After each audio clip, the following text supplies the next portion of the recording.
কি হবে যদি আমি বলি এক মৃতপ্রায় ধূসর মরুভূমি মানুষের পরিশ্রমে আর প্রকৃতির নিজের জাদুতে এক সবুজ উর্বর উদ্যানে পরিণত হতে পারে, যেখানে শুকিয়ে যাওয়া নদীগুলো আবার বইতে শুরু করেছে আর অনুর্বর জমিতে আজ প্রায় 50 লক্ষ মানুষ নিজেদের খাদ্যের যোগান পাচ্ছে।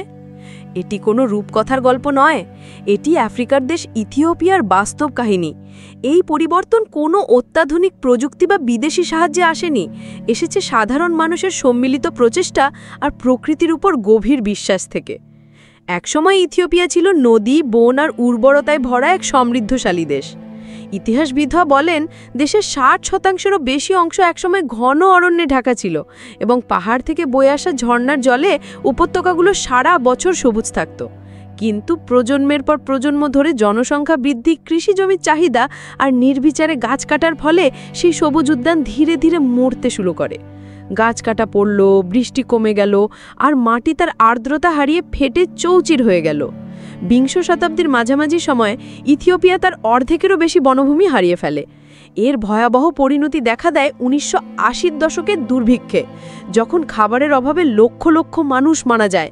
কঙ্কালসার শিশু, খাবারের জন্য অন্তহীন শাড়ি আর ধুলোয় ঢাকা আকাশ, এই ছিল তখন ইথিওপিয়ার পরিচয়। বিশ্ব দেখছিল একটি মৃতপ্রায় ভূমি যার কোনো আশা নেই। কিন্তু এই ধ্বংসলীলার মধ্যেও মাটির গভীরে লুকিয়েছিল আশা, শুকনো শিকড়ের স্মৃতি যা তখনও মরেনি। পরিবর্তনটা কোনো সরকার বা আন্তর্জাতিক সংস্থা থেকে আসেনি, এসেছিল গ্রামের তৃণমূল স্তর থেকে। মানুষজন তাদের পূর্বপুরুষদের চাষ করা জমিতে হেঁটে হেঁটে প্রশ্ন করতে শুরু করলো, যদি আমরা আবার চেষ্টা করি, কিন্তু এবার অন্যভাবে। তাদের পরিকল্পনা কোনো আধুনিক যন্ত্রপাতির ওপর ভিত্তি করেছিল না, ছিল সহযোগিতার ওপর। তারা রাস্তার মানচিত্র না এঁকে জলের মানচিত্র আঁকতে শুরু করলো। তারা গবেষণা করলো একসময় কোথা দিয়ে বৃষ্টি বয়ে যেত, কোথা থেকে ঝর্ণা বেরোতো আর কিভাবে ভূমিক্ষয় তাদের উর্বর মাটিকে কেড়ে নিয়েছিল। তারপর তারা হাতে তুলে নিল কোদাল, নিড়ানি আর পাথর। জলকে ধরে রাখা। তারা বুঝতে পেরেছিল তাদের সবচেয়ে মূল্যবান সম্পদ মাটি নয়, জল। বর্ষাকালে যে বিপুল পরিমাণ বৃষ্টি হতো তা পাহাড়ি ঢাল বেয়ে দ্রুত গড়িয়ে গিয়ে ওপরের উর্বর মাটিটুকু ধুয়ে নিয়ে যেত। এই জলকে ধরে রাখার জন্য তারা হাতে হাতে পাহাড়ের গায়ে সোপান বা ধাপ তৈরি করলো। শুকনো নদীর খাঁচে ছোট ছোট পাথরের বাঁধ বা চেক ড্যাম তৈরি করলো আর সারা জমি জুড়ে মাটির বাঁধ দিল। এই সাধারণ কাঠামোগুলো বৃষ্টির জলকে দ্রুত বয়ে যেতে না দিয়ে ধীরে ধীরে মাটির নিচে প্রবেশ করার সুযোগ করে দিল। এর ফলে মাটির নিচে জলস্তর আবার পূরণ হতে শুরু করল। 2. ঘুমন্ত বনকে জাগিয়ে তোলা। এটিই ছিল তাদের সবচেয়ে যুগান্তকারী আবিষ্কার। তারা নতুন করে হাজার হাজার চারাগাছ লাগানোর চেষ্টা করেনি, কারণ মরুপ্রায় পরিবেশে বেশিরভাগ চারাগাছই মারা যেত।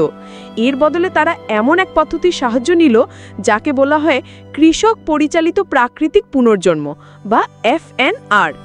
এর মূল ধারণাটি হলো এমনকি সবচেয়ে শুষ্ক জমিতেও গাছগুলো হয়তো পুরোপুরি মরে যায়নি, কেবল মাটির নিচে তাদের গুঁড়ি এবং বিশাল শিকড় ব্যবস্থা লুকিয়েছিল। সেগুলো মানুষের হাত আর ক্ষুধার্ত ছাগলের কারণে বারবার কাটা পড়ে ঝোপঝাড়ের মতো হয়ে গিয়েছিল। কৃষকরা সেই গাছের গুঁড়ি থেকে বের হওয়া কয়েক ডজন দুর্বল কাণ্ডের মধ্যে সবচেয়ে শক্তিশালী 3-4টি ছাড়া বাকিগুলো ছেঁটে ফেলতে শুরু করলো। এর ফলে সেই নির্বাচিত কাণ্ডগুলো সমস্ত শক্তি পেয়ে খুব দ্রুত এবং শক্তিশালী হয়ে বেড়ে উঠতে লাগলো।